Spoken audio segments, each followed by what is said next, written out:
பிரவீன், இந்த வயநாடு நிலச்சரிவு பெருந்துயரம் தொடர்பாக அந்த துயரத்திற்கு என்ன காரணம் என்பது குறித்து தென்மண்டல தேசிய பசுமை தீர்ப்பாயம் தாமாகவே முன்வந்து அந்த வழக்காக ஒரு விசாரணைக்கு எடுத்துக்கொண்ட தென்மண்டல தேசிய பசுமை தீர்ப்பாயம் கோட்டயம், இடுக்கி மற்றும் வயநாடு ஆகிய மாவட்ட ஆட்சியர்கள் இந்த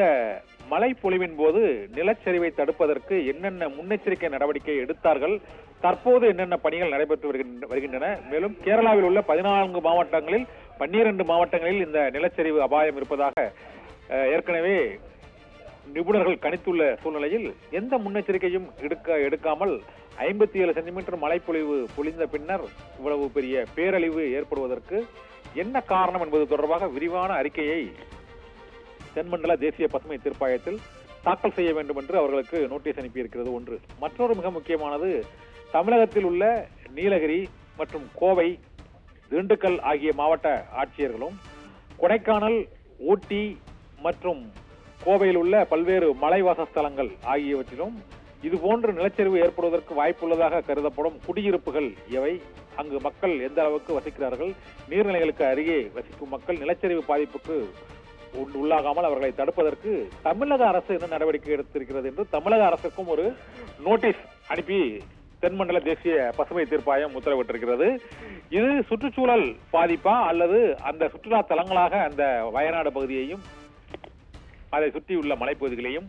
மேம்படுத்தி அந்த சுற்றுலா பயணிகளுக்கு தங்குவதற்கான ரிசார்ட்டுகள் ஆகியவை இயற்கையை அழித்து கட்டப்பட்டது காரணமா, அல்லது தோட்டப்பயிர்களான இந்த ரப்பர் மரம், தேயிலை தோட்டங்கள் ஆகியவற்றினால் இந்த இயற்கையான செங்குத்தான மலைப்பகுதியை பாதுகாக்க இயலாமல் போய்விட்டதா என்பது குறித்து, அதற்கு காரணம் செயற்கையா அல்லது இயற்கையான அந்த மாற்று விவசாய அணுகுமுறையா என்பது குறித்த